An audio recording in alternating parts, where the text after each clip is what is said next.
दोस्तों, आज मैं आपको माँ वैभव लक्ष्मी व्रत कथा सुनाने जा रही हूँ।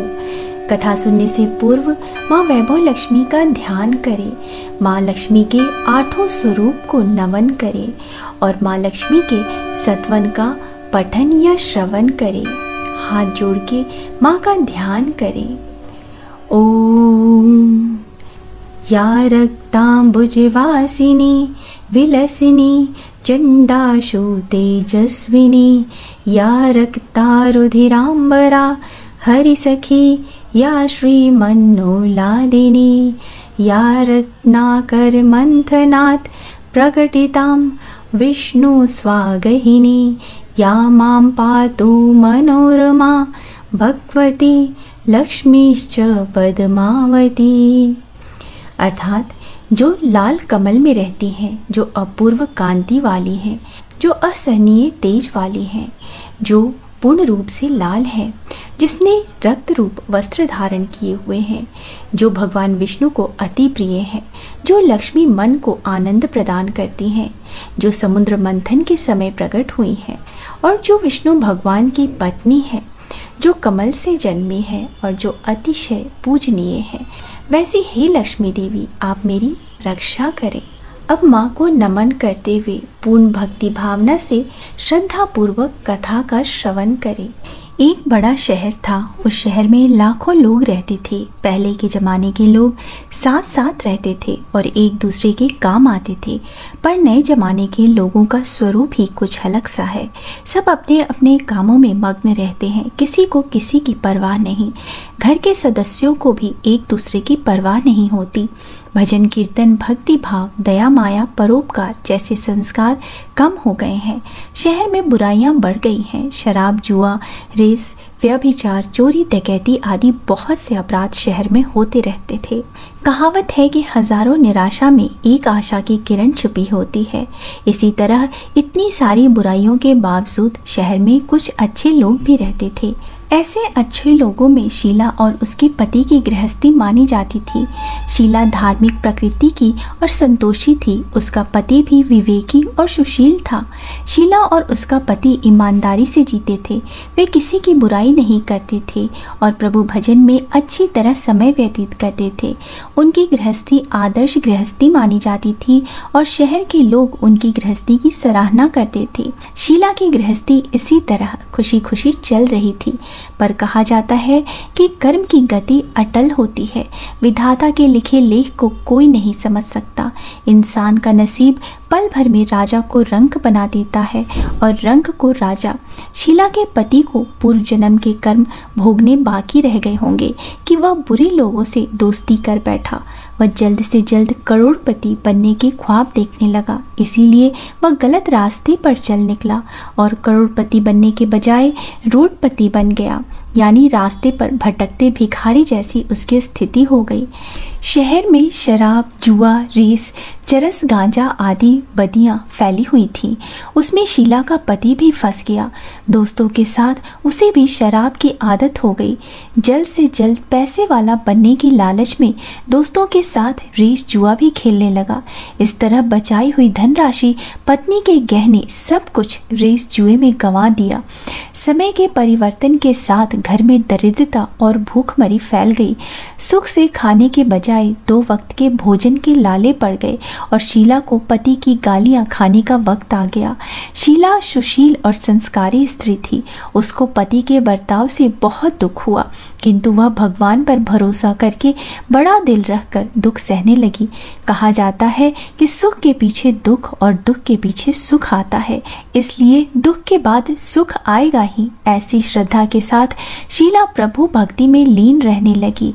इस तरह शीला असहनीय दुख सहते सहते प्रभु भक्ति में वक्त बिताने लगी। अचानक एक दिन दोपहर में उसके द्वार पर किसी ने दस्तक दी। शीला सोच में पड़ गई कि मुझ जैसे गरीब के घर इस वक्त कौन आया होगा। फिर भी द्वार पर आए हुए अतिथि का सत्कार करना चाहिए, ऐसा आर्य धर्म के संस्कार वाली शीला ने खड़े होकर द्वार खोला तो देखा एक माँ जी खड़ी हैं। वे बड़ी उम्र की लगती थी, किंतु उनके चेहरे पर अलौकिक तेज दिख रहा था। उनकी आंखों में से मानो अमृत बह रहा था। उनके भव्य चेहरे से करुणा और प्यार छलक रहा था। उनको देखते ही शीला के मन में अपार शांति छा गई। वैसे शीला उस माँ जी को पहचानती न थी, फिर भी उनको देखकर शीला ने रोम रोम में आनंद छा गया। शीला माँ जी को आदर के साथ घर में ले आई। घर में बैठाने के लिए कुछ भी न था, अतः शीला ने सकुचा कर एक फटी हुई चादर पर उनको बिठाया। माँ जी ने कहा, क्यों शीला, मुझे पहचाना नहीं? शीला ने सकुचा कर कहा, माँ, आपको देखते ही बहुत शांति हो रही है। ऐसा लगता है कि मैं बहुत दिनों से जिसे ढूंढ रही थी वे आप ही हैं, पर मैं आपको पहचान न सकी। माँ जी ने हंसकर कहा, क्यों भूल गई? हर शुक्रवार को लक्ष्मी जी के मंदिर में भजन कीर्तन होते हैं, तब मैं भी वहाँ आती हूँ। वहाँ हर शुक्रवार को हम मिलते हैं। पति जब से गलत रास्ते पर चला गया था, तब से शीला बहुत दुखी हो गई थी और दुख की मारी वह लक्ष्मी जी के मंदिर में भी नहीं जाती थी। बाहर के लोगों के साथ नजरें मिलाते भी उसे शर्म आती थी। उसने दिमाग पर जोर दिया, पर वह माँ जी को पहचान न सकी। तभी माँ जी ने कहा, तू लक्ष्मी जी के मंदिर में कितने मधुर भजन गाती थी, अभी तो दिखाई नहीं देती। इसीलिए मुझे हुआ कि कहीं तू बीमार तो नहीं हो गई ना, ऐसा सोचकर मैं तुझसे मिलने चली आई। माँ जी के अति प्रेम भरे शब्दों से शीला का हृदय पिघल गया। उसकी आंखों से आंसू बहने लगे। माँ जी के सामने वह बिलख बिलख कर रोने लगी। यह देखकर माँ जी शीला के नजदीक आई और उसकी सिसकती पीठ पर प्यार भरा हाथ फेर कर सांत्वना देने लगी। माँ जी ने कहा, बेटी, सुख और दुख तो धूप और छांव जैसे होते हैं। सुख के पीछे दुख आता है तो दुख के पीछे सुख भी आता है। धैर्य रखो बेटी, और मुझे क्या परेशानी है यह बताओ। अपने दुख की बात मुझे सुनाओ, तेरा मन भी हल्का हो जाएगा और तेरे दुख का कोई उपाय भी मिल जाएगा।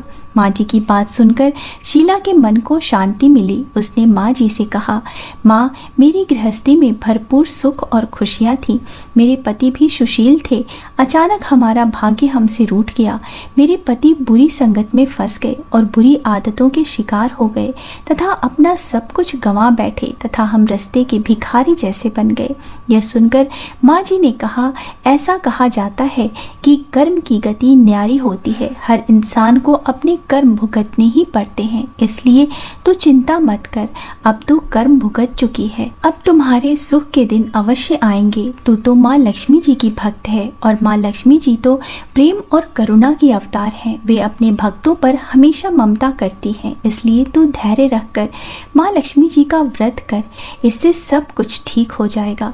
माँ लक्ष्मी जी का व्रत करने की बात सुनकर शीला के चेहरे पर चमक आ गई। उसने पूछा, माँ लक्ष्मी जी का व्रत कैसे किया जाता है, वह मुझे समझाइए, मैं यह व्रत अवश्य करूंगी।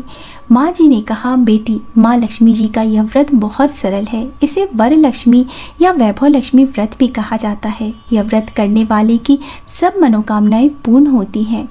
वह सुख, संपत्ति और यश प्राप्त करता है। ऐसा कहकर माँ जी वैभव लक्ष्मी व्रत की विधि कहने लगी। बेटी, वैभव लक्ष्मी व्रत वैसे तो सीधा साधा व्रत है, किंतु कई लोग यह व्रत गलत तरीके से करते हैं, अतः उसका फल नहीं मिलता। कई लोग कहते हैं कि सोने के गहने की हल्दी कुमकुम से पूजा करो, बस व्रत हो गया, पर ऐसा नहीं है। कोई भी व्रत शास्त्रीय विधि से करना चाहिए, तभी उसका पूर्ण फल प्राप्त होता है। सच्ची बात यह है कि सोने के गहने का विधि से पूजन करना चाहिए। व्रत की उद्यापन विधि भी शास्त्रीय विधि से करनी चाहिए। यह व्रत शुक्रवार को करना चाहिए। प्रातःकाल स्नान करके स्वच्छ वस्त्र पहनो और सारा दिन जय माँ लक्ष्मी का स्मरण करते रहो। किसी की शिकायत नहीं करनी चाहिए। शाम को पूर्व दिशा में मुख करके आसन पर बैठ जाओ। सामने चौकी रखकर उस पर रुमाल रखो। रुमाल पर चावल का छोटा सा ढेर करो। उस ढेर पर पानी से भरा तांबे का कलश रखकर कलश पर एक कटोरी रखो। उस कटोरी में एक सोने का गहना रखो। सोने का न हो तो चांदी का भी चलेगा, चांदी का न हो तो नगद रुपया भी चलेगा। बाद में घी का दीपक जलाकर धूप सुनगा कर रखो। माँ लक्ष्मी जी के बहुत स्वरूप हैं और माँ लक्ष्मी जी को श्री यंत्र अति प्रिय है। अतः वैभव लक्ष्मी के पूजन विधि करते वक्त सर्वप्रथम श्री यंत्र और लक्ष्मी जी के विविध स्वरूपों का सच्चे दिल से दर्शन करो। इसके बाद लक्ष्मी सतवन का पाठ करो। बाद में कटोरी में रखे हुए गहने या रुपए को हल्दी कुमकुम और चावल चढ़ाकर पूजन करो। लाल रंग का फूल चढ़ाओ। शाम को कोई मीठा चीज बनाकर उसका प्रसाद रखो। ना हो सके तो शक्कर या गुड़ भी चल सकता है। फिर आरती करके 11 बार सच्चे हृदय से जय माँ लक्ष्मी बोलो। बाद में 11 या 21 शुक्रवार का व्रत करने का दृढ़ संकल्प माँ के सामने करो और अपनी जो भी मनोकामना हो वो पूरी करने को माँ लक्ष्मी जी से विनती करो। फिर माँ का प्रसाद बांट दो और थोड़ा प्रसाद अपने लिए रख लो। अगर आप में शक्ति हो तो सारा दिन उपवास रखो और फिर प्रसाद खाकर शुक्रवार का व्रत करो। न शक्ति हो तो एक बार शाम को प्रसाद ग्रहण करते समय खाना खा लो। अगर थोड़ी शक्ति भी ना हो तो 2 बार भोजन कर सकते हैं। बाद में कटोरी में रखे गहने या रुपए ले लो। कलश का पानी तुलसी की क्यारी में डाल दो और चावल पक्षियों को डाल दो। इसी तरह शास्त्रीय विधि से व्रत करने से इसका फल अवश्य मिलता है। इस व्रत के प्रभाव से सब प्रकार की विपत्ति दूर होकर मनुष्य सुखी हो जाता है। संतान न हो तो संतान की प्राप्ति होती है। सौभाग्यवती स्त्री का सौभाग्य अखंड रहता है। कुंवारी लड़की को मन भावन पति मिलता है। शीला यह सुनकर आनंदित हो गई। फिर पूछा, माँ आपने वैभव लक्ष्मी व्रत की जो शास्त्रीय विधि बताई है वैसे मैं अवश्य करूंगी, परंतु इसके उद्यापन विधि किस तरह करनी चाहिए यह भी कृपया करके सुनाइए। माँ जी ने कहा, 11 या 21 जो मन्नत मांगी हो उतने शुक्रवार यह वैभव लक्ष्मी व्रत पूरी श्रद्धा और भावना से करना चाहिए। व्रत के आखिरी शुक्रवार को खीर का नैवेद्य रखो। पूजन विधि हर शुक्रवार को करते हैं वैसे ही करनी चाहिए। पूजन विधि के बाद श्रीफल फोड़ो और कम से कम 7 कुंवारी या सौभाग्यवती स्त्रियों को कुमकुम का तिलक करके वैभव लक्ष्मी व्रत की एक पुस्तक उपहार में देनी चाहिए और सबको खीर का प्रसाद देना चाहिए। फिर धन लक्ष्मी स्वरूप वैभव लक्ष्मी स्वरूप माँ लक्ष्मी जी की छवि को प्रणाम करें। माँ लक्ष्मी जी का यह स्वरूप वैभव देने वाला है। प्रणाम करके मन ही मन भावुकता से माँ की प्रार्थना करते वक्त कहें, हे माँ धन लक्ष्मी, हे माँ वैभव लक्ष्मी, मैंने सच्चे हृदय से आपका व्रत पूर्ण किया है, तो हे माँ हमारी मनोकामना पूर्ण कीजिए, हमारा सबका कल्याण कीजिए।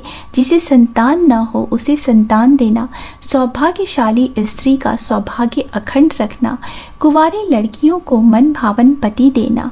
आपका यह चमत्कारी वैभव लक्ष्मी व्रत जो करे उसकी सब विपत्तियां दूर करना, सबको सुखी करना। हे माँ आपकी महिमा अपरंपार है। माँ जी के पास से वैभव लक्ष्मी व्रत की शास्त्रीय विधि सुनकर शीला भाव विभोर हो उठी।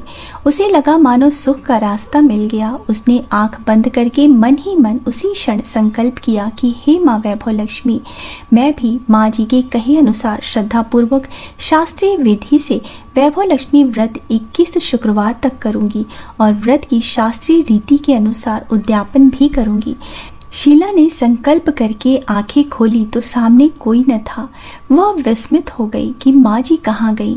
यह माँ जी तो दूसरा कोई नहीं, साक्षात लक्ष्मी जी ही थी। शीला लक्ष्मी जी की भक्त थी, इसलिए अपने भक्त को रास्ता दिखाने के लिए माँ लक्ष्मी देवी माँ जी का स्वरूप धारण करके शीला के पास आई थी। दूसरे दिन शुक्रवार था। प्रातःकाल स्नान करके स्वच्छ कपड़े पहनकर शीला मन ही मन श्रद्धा और पूरे भाव से जय माँ लक्ष्मी का मन ही मन स्मरण करने लगी। सारा दिन किसी की शिकायत नहीं की। शाम हुई तब हाथ पांव धोकर शीला पूर्व दिशा में मुंह करके बैठी। घर में पहले तो सोने के बहुत से गहने थे, पर पति ने गलत रास्ते पर चलकर सब गिरवी रख दिए। पर नाक की कील बच गई थी। नाक की कील निकालकर उसे धोकर शीला ने कटोरी में रख दिया। सामने पाटे पर रुमाल रखकर मुट्ठी भर चावल का ढेर किया। उस पर तांबे का कलश पानी से भरकर स्थापित किया। उसके ऊपर कील वाली कटोरी रखी। फिर विधि पूर्वक वंदना, सतवन, पूजन वगैरह किया और घर में थोड़ी शक्कर थी, वह प्रसाद के रूप में माँ वैभव लक्ष्मी को समर्पित किया।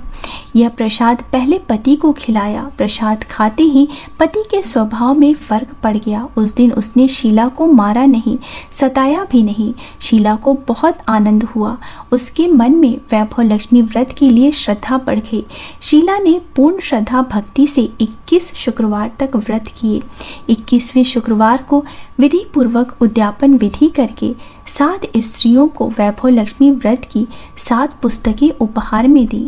फिर माता जी के धन लक्ष्मी स्वरूप की छवि को वंदना करके भाव से मन ही मन प्रार्थना करने लगी। हे माँ धन लक्ष्मी, मैंने आपका वैभव लक्ष्मी व्रत करने की मन्नत मानी थी, वह व्रत आज पूर्ण किया है। हे माँ, मेरी हर विपत्ति दूर करो, हमारा सबका कल्याण करो। जिसे संतान ना हो उसे संतान देना, सौभाग्यवती स्त्री का सौभाग्य अखंड रखना, कुंवारी लड़की को मन भावन पति देना। जो कोई आपका यह चमत्कारी वैभव लक्ष्मी व्रत करे उसकी सब विपत्ति दूर करना, सबको सुखी रखना। हे माँ, आपकी महिमा अपरंपार है। ऐसा बोलकर लक्ष्मी जी के धन लक्ष्मी स्वरूप की छवि को प्रणाम किया। इस तरह शास्त्रीय विधि से शीला ने श्रद्धा से व्रत किया और तुरंत ही उसे फल मिला। उसका पति सही रास्ते पर चलने लगा और अच्छा आदमी बन गया तथा कड़ी मेहनत से व्यवसाय करने लगा। धीरे धीरे समय परिवर्तित हुआ और उसने शीला के गिरवी रखे गहने छुड़ा लिए। घर में धन की बाढ़ सी आ गई। घर में पहले जैसे सुख शांति छा गई। वैभव लक्ष्मी व्रत का प्रभाव देखकर मोहल्ले की दूसरी स्त्रियां भी शास्त्रीय विधि से वैभव लक्ष्मी का व्रत करने लगी। हे माँ वैभव लक्ष्मी, आप जैसे शीला पर प्रसन्न हुई उसी तरह आपका व्रत करने वाले सब पर प्रसन्न होना, सबको सुख शांति देना। जय धन लक्ष्मी माँ, जय वैभव लक्ष्मी माँ। नमस्ते तु महामाये श्री पीठेश्वर पूजिते, शंख चक्र गदा हस्ते महालक्ष्मी नमोस्तुते। सभी जन मिल के बोलो माँ लक्ष्मी की जय, माँ वैभव लक्ष्मी की जय, श्री लक्ष्मी नारायण की जय। दोस्तों, अगर आपको मेरा आज का वीडियो पसंद आया है तो वीडियो को लाइक कर दीजिए। परिवारजनों के साथ, दोस्तों के साथ शेयर ज़रूर कीजिएगा और मेरे चैनल को सब्सक्राइब करना मत भूलिए। मिलते हैं अगले वीडियो में। तब तक स्वस्थ रहिए, सुरक्षित रहिए और अपना बहुत बहुत ध्यान रखिए। जय माता दी।